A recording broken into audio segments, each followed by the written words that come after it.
ഇത് നമ്മുടെ ആദ്യത്തെ മലയാളം ക്ലാസ്സാണ്. അതിൽ നമുക്ക് പഠിക്കാനുള്ളത് ആദ്യമായിട്ട് പരിചയപ്പെടുത്തുന്നത് അക്ഷരങ്ങളാണ്. ഈ അക്ഷരങ്ങളിൽ ആദ്യം വരുന്നത് സ്വരാക്ഷരങ്ങൾ, 15 സ്വരാക്ഷരങ്ങൾ.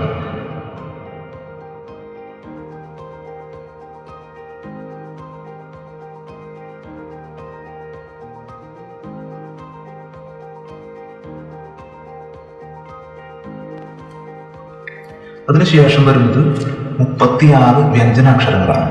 അത് നമ്മൾ പറയുന്ന പോലെ ക, ഖ, ഗ, ഘ, ങ. ഇത് ഉച്ചരിക്കുന്നത് ആദ്യം നമുക്ക് എല്ലാവർക്കും അറിയാവുന്ന ക എന്ന അക്ഷരം. അതിനുശേഷം ഇതേ കായോട് കൂടി ഒരു ഹായും കൂടി ഒരുമിച്ച് പറയുമ്പോൾ എന്ന പോലെയാണ് നമ്മൾ ഈ രണ്ടാമത്തെ അക്ഷരമായ ഖ ഉച്ചരിക്കുന്നത്. അതുപോലെ തന്നെ ക മുതൽ ഈ മാ വരെ അങ്ങനെ തന്നെയാണ്. അതായത് ക ഒരു ഹായോട് കൂട്ടിക്കഴിഞ്ഞാൽ ഖ. അതുപോലെ തന്നെ ഗ, ഗ വളരെ മൃദുവായിട്ട് പറയുന്ന ഒരു അക്ഷരമാണ് ഗ. ആ ഗായോട് കൂടി ഒരു ഹായോട് ഉച്ചരിച്ച് പഠിപ്പിച്ചു പറയുന്നതാണ് ഖ. അതുപോലെ തന്നെ ങ. അങ്ങനെ ഉള്ള ച, അതുപോലെ തന്നെ ച, ഛ, ജ, ഝ, ഞ. അങ്ങനെ തന്നെയാണ് എല്ലാ അക്ഷരങ്ങളും അതേ രീതിയിലാണ് പോകുന്നത്. അവസാനം യ, ര, ല, വ അങ്ങനെ റ വരെയുള്ള അക്ഷരങ്ങൾ. പിന്നെ പറയുന്നത് ചില്ലക്ഷരങ്ങളാണ്. അത് ഇ, ഇർ, ഇൽ, ഇൻ, ഇൾ. ഈ എല്ലാ അക്ഷരങ്ങളും കൂടി വരുമ്പോഴാണ് മലയാളത്തിലെ എല്ലാ അക്ഷരങ്ങളും ആകുള്ളൂ. നമ്മൾ ടെക്സ്റ്റ് ബുക്കിലേക്ക് കടക്കുമ്പോൾ ആദ്യമായിട്ട് വരുന്നത് മലയാള ഭാഷയുടെ ഉൽപ്പത്തി എന്ന ഒരു ഭാഗമാണ്. അപ്പൊ മലയാള ഭാഷയുടെ ഉൽപ്പത്തി എന്തിൽ നിന്നാണ് മലയാള ഭാഷയുടെ ഉൽപ്പത്തി ഉണ്ടായിരുന്നത്? നാടൻ പാട്ടുകളിൽ നിന്നും നാടൻ കലാരൂപങ്ങളിൽ നിന്നുമാണ് മലയാള ഭാഷയുടെ ഉൽപ്പത്തി വന്നിരിക്കുന്നത്.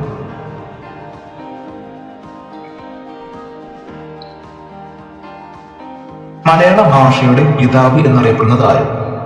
തുഞ്ചത്ത് രാമാനുജൻ എഴുത്തച്ഛനാണ് മലയാള ഭാഷയുടെ പിതാവായിട്ട് അറിയപ്പെടുന്നത്.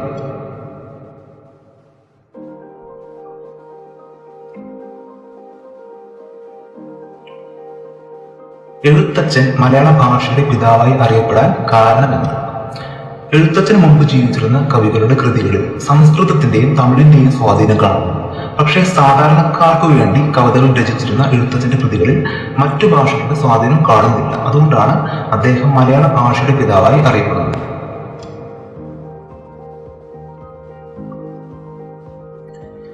പ്രാചീന കവിത്രയങ്ങൾ എന്നറിയപ്പെടുന്നവർ ആരല്ല? പ്രാചീനം എന്ന് പറഞ്ഞാൽ പഴയത്, പുരാതനം എന്നൊക്കെ പറയുന്നതാണ് പ്രാചീനം. കവിത്രയം എന്ന് പറഞ്ഞാൽ, ത്രയം എന്ന് പറഞ്ഞാൽ 3, കവിത്രം എന്ന് പറഞ്ഞാൽ 3 കവികൾ. അതായത് ഈ പ്രാചീന കവിത്രം എന്നറിയപ്പെടുന്നത് ആരല്ല എന്നാണ് ചോദിച്ചിരിക്കുന്നത്. ചെറുശ്ശേരി എഴുത്തച്ഛൻ കുഞ്ചൻ നമ്പ്യാർ. അപ്പൊ ഈ ചെറുശ്ശേരി എഴുത്തച്ഛൻ കുഞ്ചൻ നമ്പ്യാർ എന്ന ആ 3 പേരുകൾ ഈ ഓർഡറിൽ തന്നെ നമ്മൾ പഠിച്ചിരിക്കണം. കാരണം ഇതിലാദ്യം ജീവിച്ചിരുന്ന ആളാണ് ചെറുശ്ശേരി, അതിനുശേഷം ജീവിച്ചിരുന്ന വ്യക്തിയാണ് എഴുത്തച്ഛൻ, അതിനുശേഷമാണ് കുഞ്ചൻ നമ്പ്യാർ.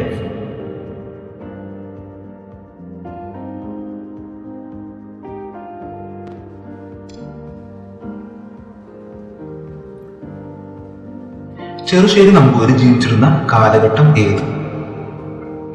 15-ാം നൂറ്റാണ്ടിലാണ് അദ്ദേഹം ജീവിച്ചിരുന്നത്. 15-ാം നൂറ്റാണ്ടെന്ന് പറഞ്ഞാൽ എന്താണ്? നൂറ്റാണ്ടെന്ന് പറഞ്ഞാൽ 100 ആണ്ട് എന്ന് പറഞ്ഞാൽ വർഷം. അപ്പൊ 15-ാം നൂറ്റാണ്ടെന്ന് പറഞ്ഞാൽ 1401 മുതൽ 1500 വരെയുള്ള വർഷങ്ങൾക്കിടയിലാണ് അദ്ദേഹം ജീവിച്ചിരുന്നത്. എഴുത്തച്ഛൻ ജീവിച്ചിരുന്ന നൂറ്റാണ്ട് ഏത്? 16-ാം നൂറ്റാണ്ടിലാണ് അദ്ദേഹം ജീവിച്ചിരുന്നത്.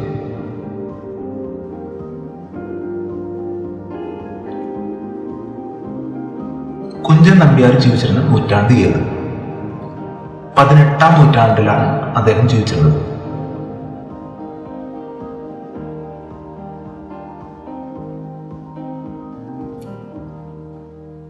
ചെറുശ്ശേരി എഴുതിയ കൃതി ഏത്? ചെറുശ്ശേരി ആകെ ഒരു കൃതി എഴുതിയതായിട്ടാണ് അറിയപ്പെടുന്നത്. അതിന്റെ പേരാണ് കൃഷ്ണഗാഥ. കൃഷ്ണഗാഥ എന്ന് പറഞ്ഞാല് ഗാഥ എന്ന് പറഞ്ഞാല് പാട്ട്. അതുകൊണ്ട് തന്നെ ഈ കൃഷ്ണഗാഥ കൃഷ്ണപാട്ട് എന്ന പേരിലും അറിയപ്പെടുന്നുണ്ട്.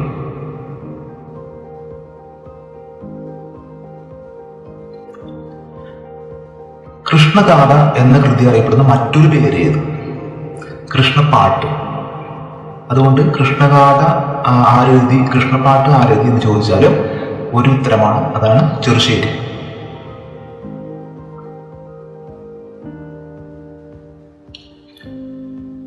ചെറുശ്ശേരി കൃഷ്ണകഥ രചിക്കാനുണ്ടായ സാഹചര്യമുണ്ട്. ഇത് നമുക്ക് ഒരു അറിവിന് വേണ്ടി മാത്രമാണ് പറയുന്നത്. 15-ാം നൂറ്റാണ്ടിൽ കോലോത്തുനാട് ഭരിച്ചിരുന്ന ഉദയവർമ്മ രാജാവിന്റെ ഒരു ആശ്രിതനായിരുന്നു ചെറുശ്ശേരി നമ്പൂതിരിപ്പാട്. ഒരു ദിവസം രണ്ടുപേരും തമ്മിൽ ചതുരംഗം കളിച്ചുകൊണ്ടിരിക്കുമ്പോൾ രാജാവ് തോൽക്കുന്ന സാഹചര്യമെത്തി. ഇത് കുട്ടിയെ താരാട്ട് പാടി ഉറക്കിക്കൊണ്ടിരുന്ന രാജ്ഞിയുടെ ശ്രദ്ധയിൽപ്പെട്ടു. ഒരു കാലാലിനെ ഉന്തി കളിച്ചാൽ കളി ജയിക്കുമെന്ന് മനസ്സിലായ രാജ്ഞി ഇങ്ങനൊരു പാട്ട് പാടി.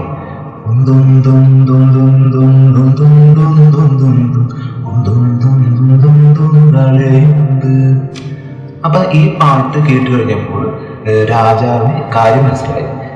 അങ്ങനെ ആ രാജാവ് ഒരു ആളെ മുന്തി കളിച്ച് കളി ജയിച്ചു. രാജ്ഞി പാടിയ ഈ പാട്ടിന്റെ താളവും ഈണവും ഇഷ്ടപ്പെട്ട രാജാവ് ചെറുശ്ശേരിയോട് ഈ താളത്തിലും ഈണത്തിലും ഒരു കവിത എഴുതാൻ ആവശ്യപ്പെട്ടു. അങ്ങനെയാണ് ചെറുശ്ശേരി കൃഷ്ണഗാഥ എഴുതിയത്.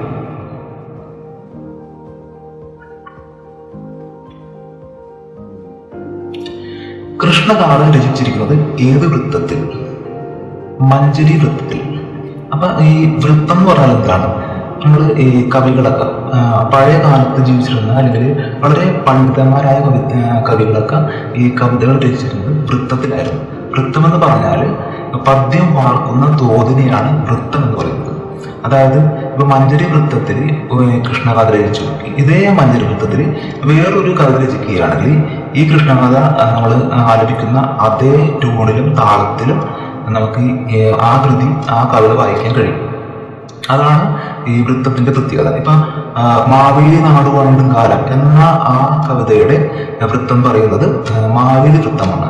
ഈ മാവേലി വൃത്തത്തിൽ നമ്മൾ ഏത് കവിത ആരെങ്കിലും രചിച്ചിട്ടുണ്ടെങ്കിൽ ആ കവിതയെ നമുക്ക് ഈ മാവേലി നാട് വാണിടും കാലം എന്ന താളത്തിലും ഈണത്തിലും പാടാൻ കഴിയും. അതാണ് വൃത്തം. അതാണ് വൃത്തത്തിന്റെ പ്രത്യേകത.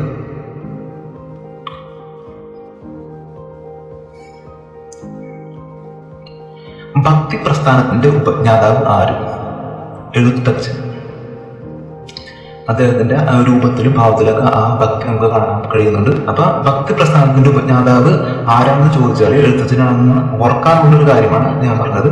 യഥാർത്ഥത്തിൽ ഭക്തി പ്രസ്ഥാനം എന്ന് പറയുന്നത് കവിതകളിൽ ഭക്തി നിറഞ്ഞിരിക്കുന്ന കവിത എഴുതിയ ഒരു ആളാണ് എഴുത്തച്ഛൻ. അതുകൊണ്ട് തന്നെ ഭക്തി പ്രസ്ഥാനത്തിന്റെ ഉപജ്ഞാതാവായിട്ട് അറിയപ്പെടുന്നത് എഴുത്തച്ഛൻ.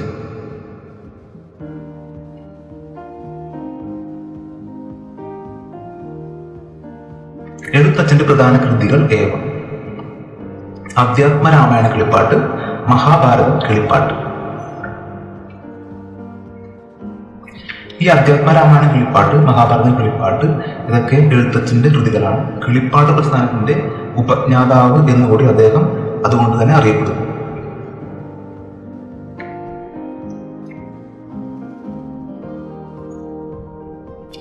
എഴുത്തച്ഛൻ വാൽമീകി രാമായണം മലയാളത്തിലേക്ക് തർജ്ജമ ചെയ്ത് രചിച്ച കൃതിയെ അതാണ് അധ്യാത്മരാമായണ കിളിപ്പാട്ട്. അതായത് രാമായണം ഒറിജിനലായിട്ട് രചിച്ചത് ആരാണ്? വാൽമീകി മഹർഷിയാണ് രാമായണം രചിച്ചത്. അതുപോലെ തന്നെ മഹാഭാരതം രചിച്ചത് വ്യാസ മഹർഷിയാണ്. ഈ വാൽമീകി രാമായണം രചിച്ച രാമായണം തർജ്ജമ ചെയ്ത്, അതായത് മലയാളത്തിലോട്ട് ഭാഷ മാറ്റി രചിച്ച കൃതിയാണ്. അതാണ് തർജ്ജമ എന്ന് പറയുന്നത്. ഒരു ഭാഷയിൽ നിന്ന് മറ്റൊരു ഭാഷയിലോട്ട് ഒരു കൃതി നമ്മൾ മാറ്റി എഴുതുമ്പോഴാണ് അതിനെ തർജ്ജമ എന്ന് പറയുന്നത്. ആ വാൽമീകി രാമായണം എഴുത്തച്ഛൻ മലയാളത്തിലേക്ക് തർജ്ജമ ചെയ്ത് രചിച്ചു. അതിന്റെ പേരാണ് അധ്യാത്മരാമായണ കിളിപ്പാട്ട്.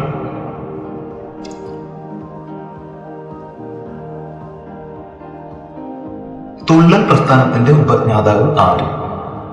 കുഞ്ചൻ നമ്പ്യാർ. 18-ാം നൂറ്റാണ്ടിൽ ജീവിച്ചിരുന്ന കുഞ്ചൻ നമ്പ്യാർ. നമ്മൾ പഠിച്ച പ്രാചീന കവിതകളിൽ ഏറ്റവും അവസാനം വരുന്ന ആളാണ് കുഞ്ചൻ നമ്പ്യാർ. ഏറ്റവും ആദ്യം വരുന്നത് ചെറുശ്ശേരി, അതിനുശേഷം വരുന്നത് എഴുത്തച്ഛൻ, ഏറ്റവും അവസാനം വരുന്നത് കുഞ്ചൻ നമ്പ്യാർ. 15, 16, 18 നൂറ്റാണ്ടുകളിൽ.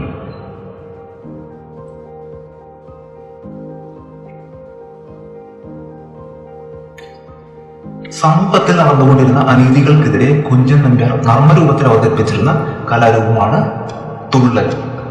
അതായത് പണ്ട് നടന്നുകൊണ്ടിരുന്ന അനീതികൾ, രാജാക്കന്മാരുടെ ഭരണത്തിലും അങ്ങനെയൊക്കെ നടന്നുകൊണ്ടിരുന്ന അനീതികൾക്കെതിരെ കുഞ്ചൻ നമ്പ്യാർ ആർക്കും ദേഷ്യം തോന്നാത്ത രീതിയിൽ വളരെ തമാശ രൂപത്തിൽ അവതരിപ്പിച്ചിരുന്ന ഒരു കലാരൂപമാണ് തുള്ളൽ.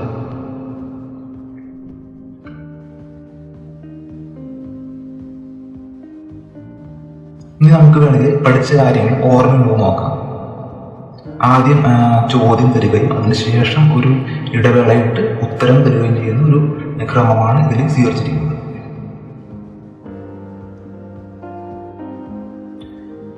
എന്തിൽ നിന്നാണ് മലയാള ഭാഷയുടെ ഉൽപ്പത്തി?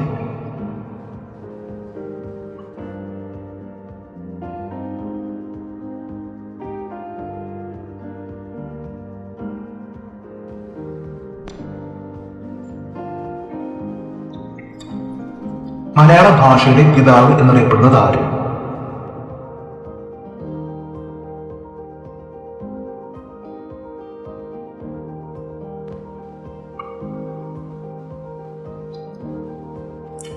എഴുത്തച്ഛൻ മലയാള ഭാഷയുടെ പിതാവായി അറിയപ്പെടാൻ കാരണമെന്ത്?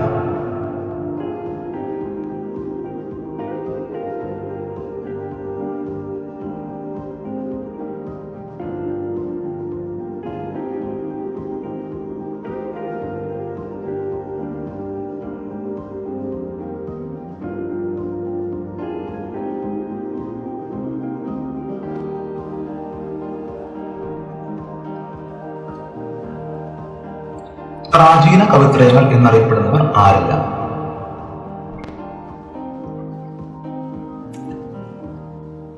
ചെറുശ്ശേരി, എഴുത്തച്ഛൻ, കുഞ്ചൻ നമ്പ്യാർ. ഇവരുടെ ജീവിത കാലഘട്ടം ചോദിക്കും, അതുകൊണ്ട് തന്നെയാണ് അത് പഠിപ്പിച്ചത്. ചെറുശ്ശേരി 15-ാം നൂറ്റാണ്ട്, എഴുത്തച്ഛൻ 16, നമ്പ്യാർ 18. അപ്പൊ നമ്മൾ പഠിക്കേണ്ടത് ചെറുശ്ശേരി, എഴുത്തച്ഛൻ, നമ്പ്യാർ എന്ന് പഠിച്ചാൽ നമുക്ക് പെട്ടെന്ന് ഓർത്തിരിക്കാൻ പറ്റും.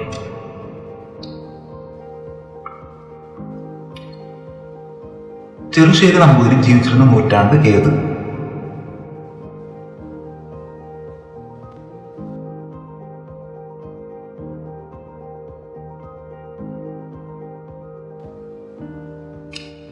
എഴുത്തച്ഛൻ ജീവിച്ചിരുന്ന നൂറ്റാണ്ട് ഏത്?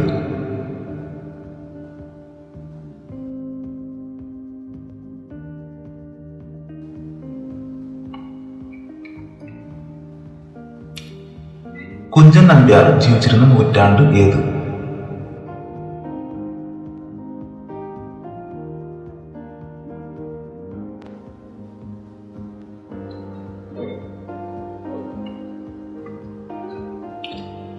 ചെറുശ്ശേരി എഴുതിയ കൃതി?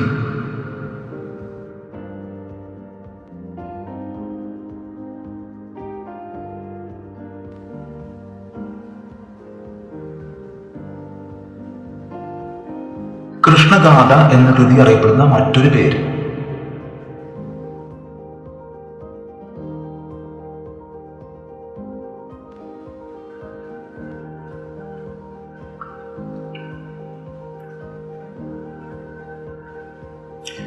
ചെറുശ്ശേരി കൃഷ്ണഗാഥ രചിക്കാനുണ്ടായ സാഹചര്യം എന്ത്?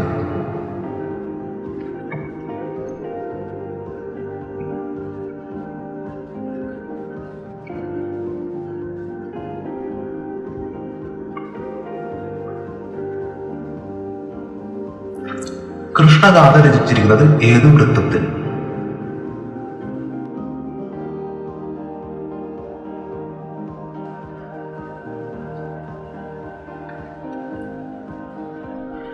ഭക്തി പ്രസ്ഥാനത്തിന്റെ ഉപജ്ഞാതാവ് ആര്? എഴുത്തച്ഛൻ. അതുപോലെ തന്നെ കിളിപ്പാട്ട് പ്രസ്ഥാനത്തിന്റെ ഉപജ്ഞാതാവും എഴുത്തച്ഛൻ തന്നെയാണ്.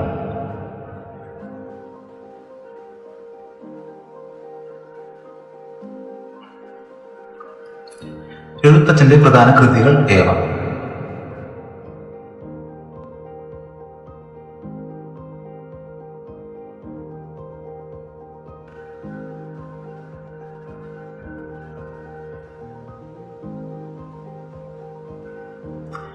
എഴുത്തച്ഛൻ വാൽമീകി രാമായണം മലയാളത്തിലോട്ട് തർജ്ജമ ചെയ്ത് രചിച്ച കൃതി ഏത്?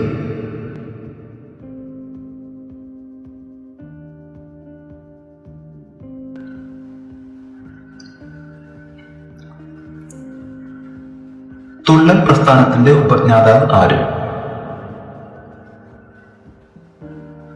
കുഞ്ചൻ നമ്പ്യാർ. അപ്പൊ നമ്മൾ ഇതിൽ 3 പ്രസ്ഥാനങ്ങൾ വെച്ചത്, അതായത് ഭക്തി പ്രസ്ഥാനം, കിളിപ്പാട്ട് പ്രസ്ഥാനം, തുള്ളൽ പ്രസ്ഥാനം. അതിൽ കുഞ്ചൻ നമ്പ്യാരാണ് തുള്ളൽ പ്രസ്ഥാനത്തിന്റെ ഉപജ്ഞാതാവ്. ബാക്കി രണ്ടിന്റെയും, അതായത് ഭക്തി പ്രസ്ഥാനത്തിന്റെയും കിളിപ്പാട് പ്രസ്ഥാനത്തിന്റെയും ഉപജ്ഞാതാവ് എഴുത്തച്ഛനാണ്. ചെറുശ്ശേരിക്ക് അത്ര വലിയ പ്രസ്ഥാനമൊന്നും ഉണ്ടായിരുന്നില്ല.